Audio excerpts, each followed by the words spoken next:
Assalamualaikum warahmatullahi wabarakatuh. A'udzu billahi minasyaitonir rajim. Bismillahirrahmanirrahim. Alhamdulillahi rabbil alamin. Wassalatu wassalamu ala asyrafil anbiya'i wal mursalin. Sayyidina Muhammadin wa ala alihi wa sahbihi ajma'in. La haula wa la quwata illa billahil aliyyil azim. Amma ba'du, para pemirsa, para pendengar, dan para penonton yang saya hormati dan yang berbahagia. Di dalam video ini, tema yang akan saya sampaikan adalah kedengkian, atau bisa kita sebut hasud atau iri hati. Lalu bagaimana hukum kedengkian itu? Dengki atau hasud atau iri hati adalah haram. Kenapa demikian? Karena kedengkian itu akan membahayakan terhadap diri seseorang, membahayakan 3 perkara. Yang pertama, orang yang dengki akan terancam kehidupannya di dalam bermasyarakat, membahayakan kehidupan dirinya di dalam bermasyarakat. Orang yang hasud akan dijauhi oleh orang lain, akan dijauhi oleh tetangga, akan ditakuti oleh siapapun, dijauhi, ditakuti karena sifat dengkinya. Kemudian bahaya yang kedua, membahayakan terhadap amal ibadahnya.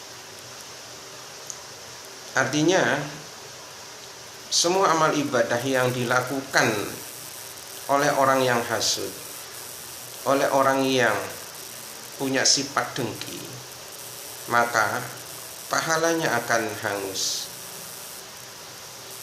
Hangus dengan adanya kedengkian yang ada di dalam dirinya. Kemudian bahaya dengki yang ketiga adalah orang yang dengki akan selalu tersiksa batinnya. Akan selalu tersiksa batinnya. Apalagi melihat di sana di sini tetangganya orang lain telah banyak mendapatkan kebahagiaan, kenikmatan dari Allah Subhanahu wa ta'ala, maka tentunya orang yang hasud akan semakin menderita, akan semakin tersiksa batinnya. Lalu kemudian apa sih yang dinamakan dengki itu, atau hasud atau iri hati? Maka kedengkian atau dengki adalah senang akan hilangnya kenikmatan yang ada pada diri orang lain, dan juga senang apabila orang lain mendapatkan musibah. Maka orang yang apabila senang akan kenikmatan yang ada pada diri orang lain itu hilang, dan senang apabila orang lain mendapatkan musibah, maka orang ini orang yang dengki, orang yang hasud atau orang yang iri hati. Lalu apabila kita mau bersaing, maka tentunya kita harus bersaing sehat. Artinya, jikalau kita menginginkan atau jikalau kita ingin menginginkan kenikmatan seperti kenikmatan yang ada pada diri orang lain, kita menginginkan kenikmatan seperti kenikmatan yang ada pada tetangga, pada orang lain, namun kita tidak menginginkan kenikmatan itu akan hilang daripadanya, maka dengki ini bukanlah dengki yang diharamkan.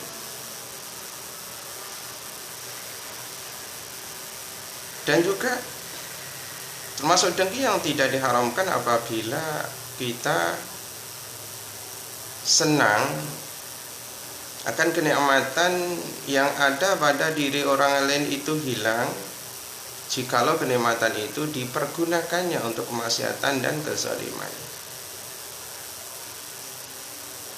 Pada dasarnya kita tidak menginginkan hilangnya nikmat daripadanya, namun kita hanya menginginkan hilangnya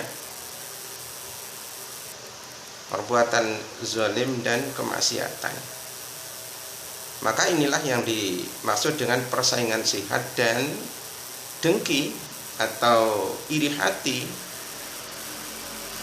adalah dengki yang tidak diharamkan, karena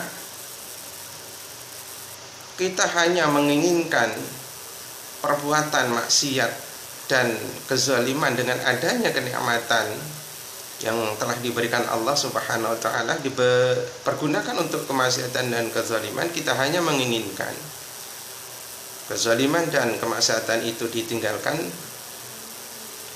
dan kita tidak menginginkan kenikmatan itu hilang daripadanya. Maka ini dengki yang tidak diharamkan. Maka tentunya kita perlu mengetahui bahwa dengki itu ada dua. Satu, dengki yang diharamkan, dan yang kedua adalah dengki yang tidak diharamkan. Agar supaya kita lebih jelas, dengki yang diharamkan adalah apabila seseorang atau Anda atau kita senang akan hilangnya nikmat dari orang lain, atau kita senang apabila orang lain mendapatkan musibah, senang banget ketika orang lain mendapatkan musibah, menginginkan kenikmatan dari orang lain itu hilang, lenyap, maka ini dengki yang diharamkan, dengki yang sangat membahayakan di dalam bermasyarakat, membahayakan tentang amal ibadah, pahalanya akan hangus, juga sangat membuat batin selalu menderita. Kemudian dengki yang tidak diharamkan adalah kita hanya menginginkan, juga menginginkan kenikmatan seperti halnya kenikmatan yang didapatkan orang lain, akan tetapi kita tidak menginginkan kenikmatan yang ada pada dirinya itu hilang. Atau kita menginginkan kenikmatan itu hilang dari orang lain apabila kenikmatan itu dipergunakan untuk kemaksiatan dan kezaliman. Kita hanya menginginkan senang apabila kemaksiatan dan kezaliman itu ditinggalkan, namun kita tidak senang apabila kenikmatan itu hilang daripadanya. Ini dengki yang tidak diharamkan. Kemudian sebab-sebab adanya rasa dengki,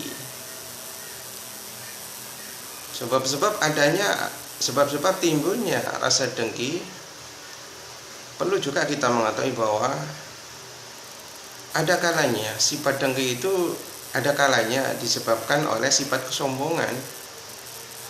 Jadi sifat sombong seseorang itu bisa menyebabkan adanya sifat kedengkian juga di dalam hatinya, di dalam dirinya. Kemudian penyebab kedengkian yang kedua adalah permusuhan. Selalu permusuhan, menginginkan, suka dengan permusuhan. Dikit-dikit mencari musuh, dikit-dikit mencari orang yang dimusuhi. Permusuhan juga merupakan penyebab adanya kedengkian. Kemudian yang ketiga, memang adanya hati yang kotor. Jadi hati yang keruh, hati yang kotor, karena sifat-sifat hati yang dihinggapi banyak terdapat sifat-sifat yang memperkeruh hati. Ini juga menimbulkan kedengkian. Kemudian yang keempat, penyebab timbulnya atau penyebab adanya kedengkian adalah sifat kikir. Kekikiran juga sangat tidak rela dengan adanya kenikmatan yang ada pada diri seorang hamba. Jadi orang yang kikir sangat tidak rela apabila kenikmatan itu diberikan kepada orang lain. Nah, 4 sebab adanya kedengkian ini perlu kita mewaspadai. Yang pertama, jangan sampai kita selalu memiliki atau membiarkan kesombongan ada di dalam diri kita. Suka mencari musuh. Kemudian harus kita belajar membersihkan hati kita dari sifat-sifat yang mengotori, memperkeruh hati kita. Kemudian kekikiran juga kita harus mewaspadai. Kikir, kumit, melit, ini juga penyebab adanya kedengkian. Para pemirsa yang saya hormati, mengenai dengki ini Rasulullah Shallallahu Alaihi Wasallam telah bersabda, al-hasatu ta'kulul hasanati kama ta'kulun narul hatab. Yang artinya kedengkian itu akan menghapus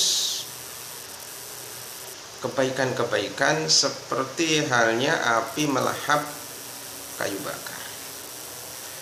Maka disinilah bahaya dari kedengkian. Maka sudah saya sebutkan kenapa dengki itu haram, karena kedengkian itu bisa menghapus pahala-pahala yang pernah kita kerjakan. Pahala bisa terhapus, kebaikan-kebaikan apapun akan tidak ada pahalanya, terhapus pahalanya oleh adanya sifat hasud. Seperti hanya kayu bakar akan terbakar, akan hangus, akan menjadi abu dengan adanya api. Jadi pahala yang dilakukan oleh orang-orang yang hasud akan hangus, akan terbakar oleh api hasud. Seperti hanya kayu bakar akan habis, akan dilahap oleh adanya api. Lalu kemudian Rasulullah Shallallahu Alaihi Wasallam juga pernah bersabda,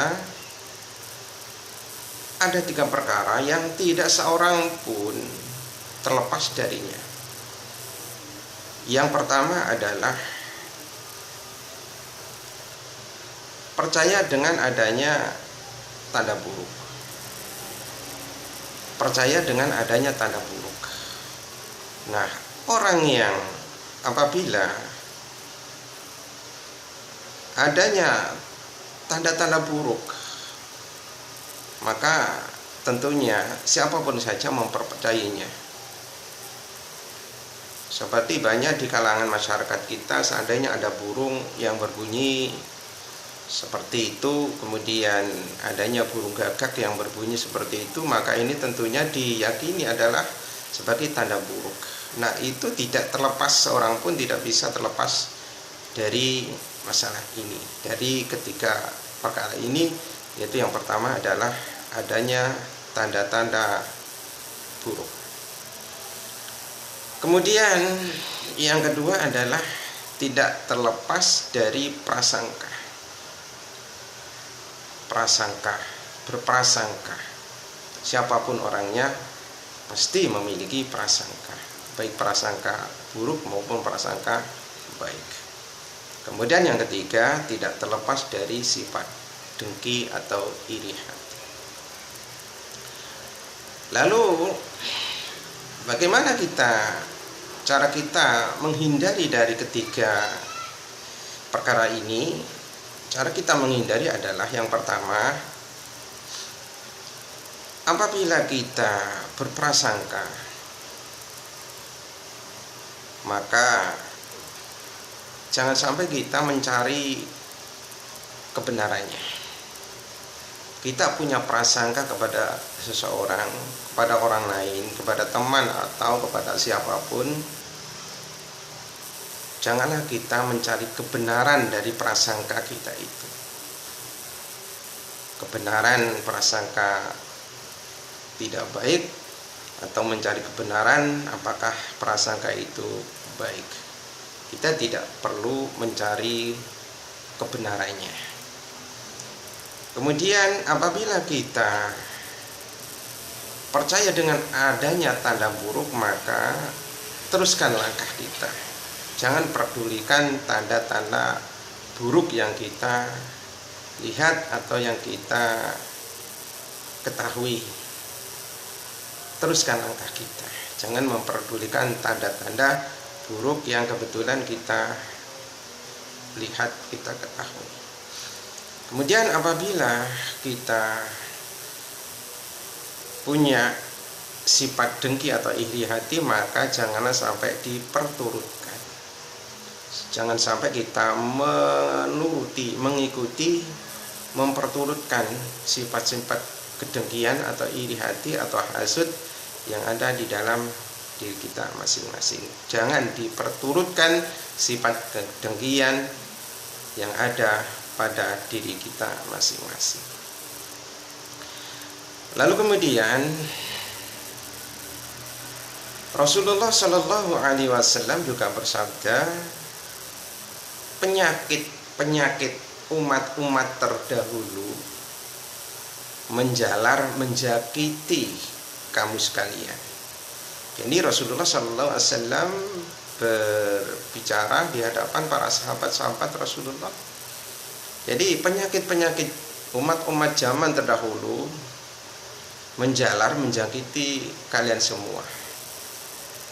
Penyakit dikatakan oleh Rasulullah Sallallahu Alaihi Wasallam adalah penyakit. Yang pertama adalah penyakit kedengkian, dengki. Nomor dua adalah kebencian.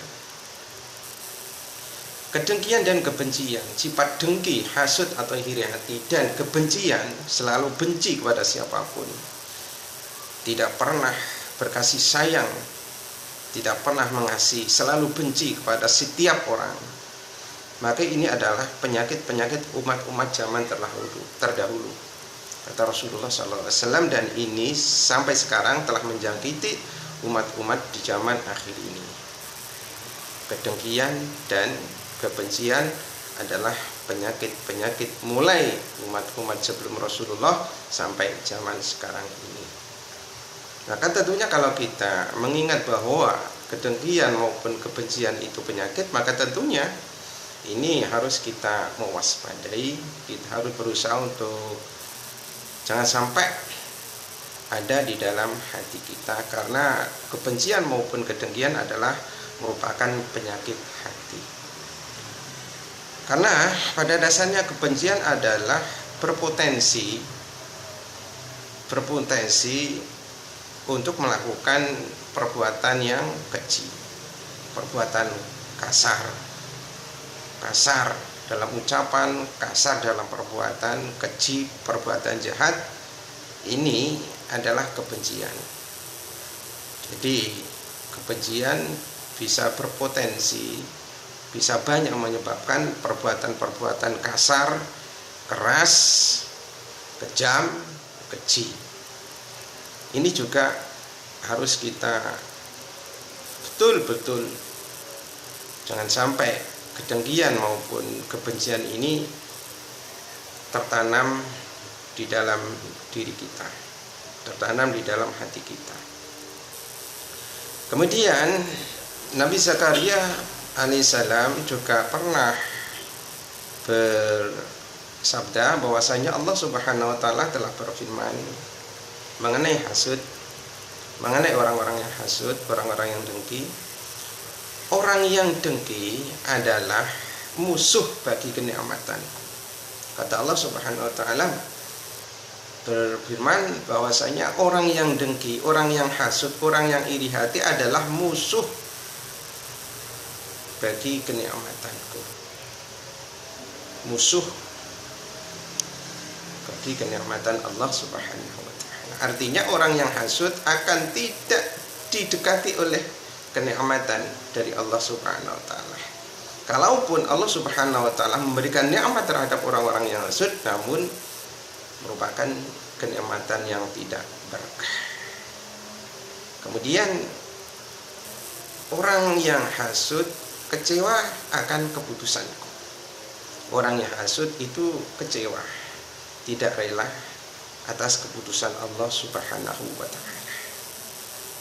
Kemudian kata Allah, orang yang hasud kecewa dengan bagianku yang aku bagikan di antara hamba-hambaku.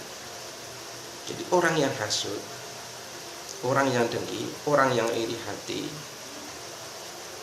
ini sangat tidak rela apabila bagian kenikmatan Allah itu diberikan kepada orang lain. Bagian Allah yang dibagi-bagikan kepada hamba-hambanya, maka orang yang hasud ini sangatlah tidak rela. Inilah bahayanya sifat dengki atau hasud atau iri hati. Tidak rela dengan adanya keputusan Allah Subhanahu wa taala. Para pemirsa, para pendengar yang saya hormati, lalu bagaimana kita menyikapi sifat dengki ini? Insya Allah akan saya lanjutkan di dalam video saya yang berikutnya. Tunggu saja kelanjutan dari tema kedengkian ini. Yang akan kita bahas nanti adalah mengenai cara bagaimana kita menyikapi agar supaya kita selamat dari sifat kedengkian yang merupakan penyakit hati yang sangat membahayakan terhadap diri setiap orang, insya Allah. Terima kasih atas segala perhatiannya dan mohon maaf atas segala kekurangannya. Subhanakallahumma bihamdika asyhadu an la ilaha illa anta astaghfiruka wa atubu ilaik. Wassallallahu ala sayyidina Muhammadin wa ala alihi ashabi ajma'in. Alhamdulillahi rabbil alamin. Assalamualaikum warahmatullahi wabarakatuh.